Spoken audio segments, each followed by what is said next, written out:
नलू, आपल्याला गरज होती तेव्हा क्षणाचाही विचार न करता गणेशने हा बंगला आपल्याला अगदी स्वस्तात भाड्याने दिला. गेली अनेक वर्ष आपण इथे राहिलो. हा बंगला आपल्या सुखदुःखांचा मूक साक्षीदार आहे. खूप जीव जडलाय का या बंगल्यावर. या बंगल्याच्या भिंती नुसत्या दगडविटांच्या नाही आहेत.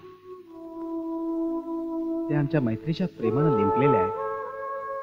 अगदी माझ्या मनातलं बोललात तुम्ही. अहो, आपण हाच बंगला विकत घेतला तर? खरंच खरंच खूप चांगली कल्पना आहे. म्हणजे आम्ही मित्र मित्र अगदी शेजारी राहू. आणि गणेश माझा खूप जवळचा मित्र आहे, तो नाही म्हणणार नाही.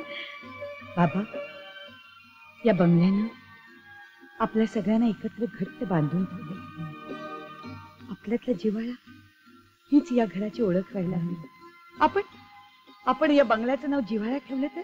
शी, काही बोलायची सोयच उरलेली नाहीये. एक तर हा बंगला तिच्या पैशाने विकत घेतल्यापासून बाई साहेबांचे लाड जरा जास्तच होत चाललेत, नाही का? बघ रागिणी, स्मिता काहीही वाईट वागत नाहीये. आपण थोडस नमतं घ्यावं, गप्प बसावं. का गप्प बसावं? उद्या तिच्यामुळे आपल्या मुलीला काही झालं तर त्याची जबाबदारी तुम्ही घेणार आहात? अगं पण ती जे काही करते ते सगळं चांगल्यासाठीच ना.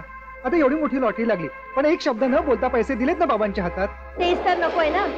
सतत आपला स्वतःकडे मोठेपणा घेऊन आमच्या नका टिचून मिरवायचं. बस, आपल्या बायकांना मी चांगलं ओळखते. सतत आपल्या देवीने हे सांगितलं, देवीने ते सांगितलं. अक्षा कुणी मेली, जे बोलते ते खरं होतं. नाही तर काय, त्या दिवशी म्हणे रश्मीला घेऊन बाहेर जाऊ नका, थंडी लागेल. झाला ना दुसऱ्या दिवशी निमोनिया. अगं बोला फुलाला गाठ पडली, तुझं ना आपलं काहीतरीच असतं.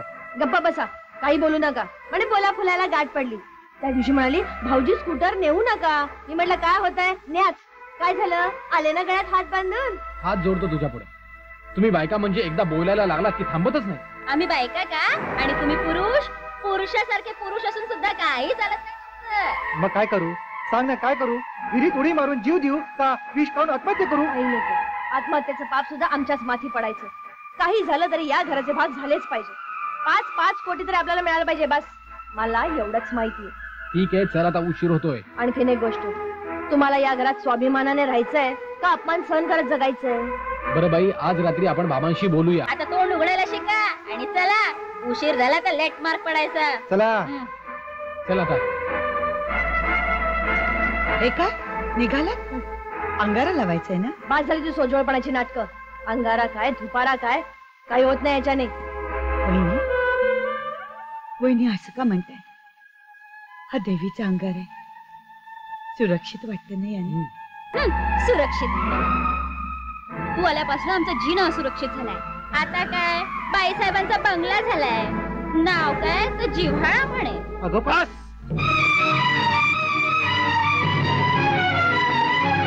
काय चाललंय? गेले अनेक दिवस बघतोय तुम्ही स्मिताचा सतत पाण उतारा करतात. डोके फिरलेत का तुमची? आणि तुम्ही काय शुंभासारखे उभे आहात? समजावा आपल्या बायकांना. ते कशाला बोलतील? सगळं समजतंय आम्हाला. एवढे सगळे स्मिताचे पैसे दिसतायत ना, म्हणून ती चांगली. माझ्या संसारावर हिची घाणेरडी नजर पडलीये. ती काढून टाक आधी. अंगारा लावतीये. तिकीट आमचं आणि अधिकार मात्र हिचा. भाऊजी, एक शब्द बोलू नका तुम्ही. ही बाई या घराची राख रांगोळी केल्याशिवाय राहणार नाही. अरेची सावली जरी पडली ना तरी. वहिनी, वहिनी,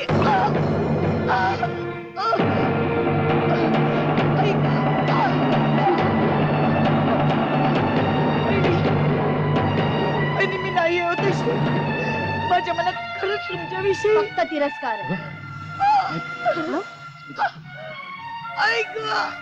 श्री श्री हिला दवाखान्यात घेऊन जा लवकर.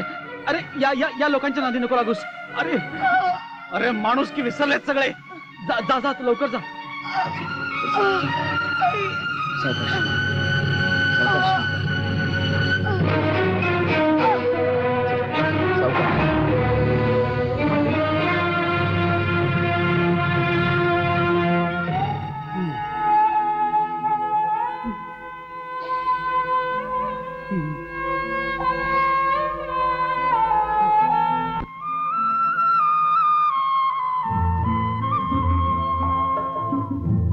कोणाची वाट बघतेस पोरी? नाही येणार कोणी. सगळे विसरलेत. प्रेम, कर्तव्य, नाती, सगळंच. नाही बाबा, अशी पेल्यातली वादळ यायचीच की संसारात. तुम्ही काही काळजी करू नका. हा माझा लेक आहे ना, तो आणेल की पुन्हा सगळ्यांना एकत्र.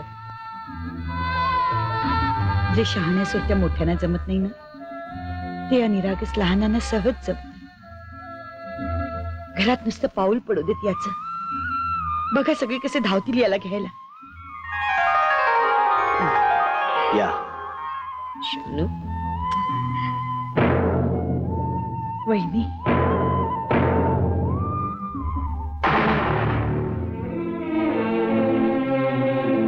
काय झालं स्मिता? कोणीच काय येत नाहीये. खूप विश्वास होता ना यांच्यावर. नलो,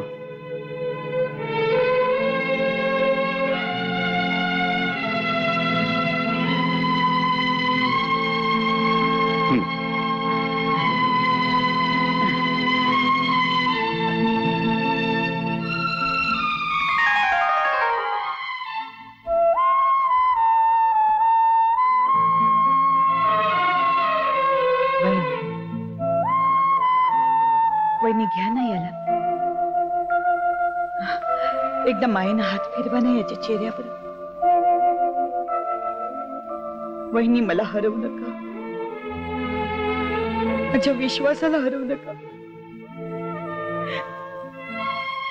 स्मिता, अपेक्षा माणसांकडून करायची असते, जनावरांकडून नाही. दे त्याला. ये रे माझ्या बाळा, ये रे छकल्या. बाळा, सांभाळून श्वास घे रे. इथली हवा दूषित झाली आहे. वहिनी, स्मिता, बस. नमतं घेण्याची सुद्धा एक हद्द असते. चल. एक मिनिट, आम्हाला तुमच्याशी बोलायचंय. रागिणी,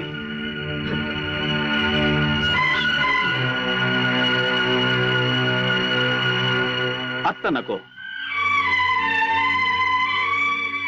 आत्ता या आनंदाच्या क्षणी आम्ही दुसरं काही ऐकून घेण्याच्या मनस्थितीत नाही आहोत. तुमची मनस्थिती समजून घेण्या एवढा वेळ आमच्याकडे सुद्धा नाही. तेच ना, तिथेच तर घोळ आहे. कुटुंबासाठी तुमच्याकडे वेळच नाहीये. बोला. तुम्ही बोलताय की मी बोलू? रमा, तूच बोल रे बाबा. पोटच्या पोरांनी त्रास दिला तर वेदना कमी होतील कदाचित. बाबा, बाबा, आम्हाला वेगळं व्हायचंय. रमा, भाऊजी. थांब स्मिता, त्याला बोलू दे. बोल रे, पूर्ण बोल. काय त्रास द्यायचा तो एकदम देऊन टाक. आणि तू बोल ना. मी म्हणजे आम्हाला वाटण्या हव्यात. वहिनी, काय बोलताय तुम्ही? मला माहिती आहे सगळं माझ्यामुळेच झालंय. मी माफी मागते तुमची. मी पाया पडते तुमच्या, पण तुम्ही या घराच्या वाटण्या होऊ देऊ नका. रक्ताची नाती इतकी कमकुवत असतात, किती सहज तोडून टाकावी. तू आम्हाला शहाणपणा शिकवू नकोस. नाहीतर काय, करून सरून वरनं साळसूतपणाचा आव आणते. बाबा, आम्हाला निर्णय हवाय. तुम्हाला वाटण्या मान्य आहेत की नाही? अहो, तुम्ही तरी सांगा ना. आईनं काय वाटेल? मगापासून एक शब्दही बोलल्या नाहीयेत त्या.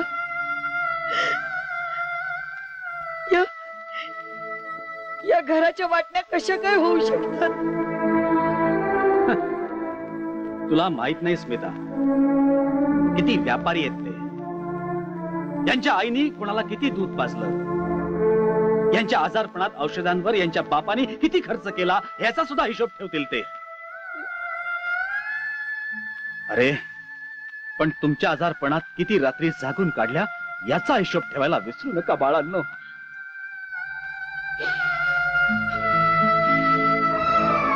बाबा ही तुमची फालतू बडबड ऐकण्यात आम्हाला अजिबात रस नाहीये. मुद्द्याचं बोला. ठीक आहे, मी या वाटणीला मान्यता देतो. मी माझ्या आयुष्यभराच्या कमाईची वाटणी करीन, पण स्मिताला मिळालेल्या 20 करोड मधली एक फुटकी कवडी सुद्धा तुम्हाला देणार नाही. का? त्या पैशावर आमचा सुद्धा हक्क आहेच ना? अजिबात नाही. तुम्ही तिच्या पैशावर डोळा ठेवायचा नाही, त्यातले तुम्हाला काही मिळणार नाहीये. मला मिळालेल्या 15 लाखांपैकी तुम्हाला 10 लाख मिळतील, ते घ्या आणि चालते या घरातून. बाबा नाही कशाला हा अट्टहास, तुटलेल्या काचा जोडण्याचा. मनाने खूप खूप दूर गेलोय आपण, मग शरीराने जवळ राहण्यात काय अर्थ आहे? जाऊ देत त्यांना, जाऊ देत. चुकीच्या मार्गाने जाण्यापेक्षा मार्ग वेगवेगळे झालेले बरे. थोडा त्रास होईल आपल्याला एकट्याने चालण्याचा, पण पायात काटा रुतण्याची भीती राहणार नाही. रमाकांत, रवी, मी माझ्या संपत्तीची समान वाटणी करणार आहे. फक्त 2च गोष्टी श्रीच्या वाट्याला जास्त येणार आहेत.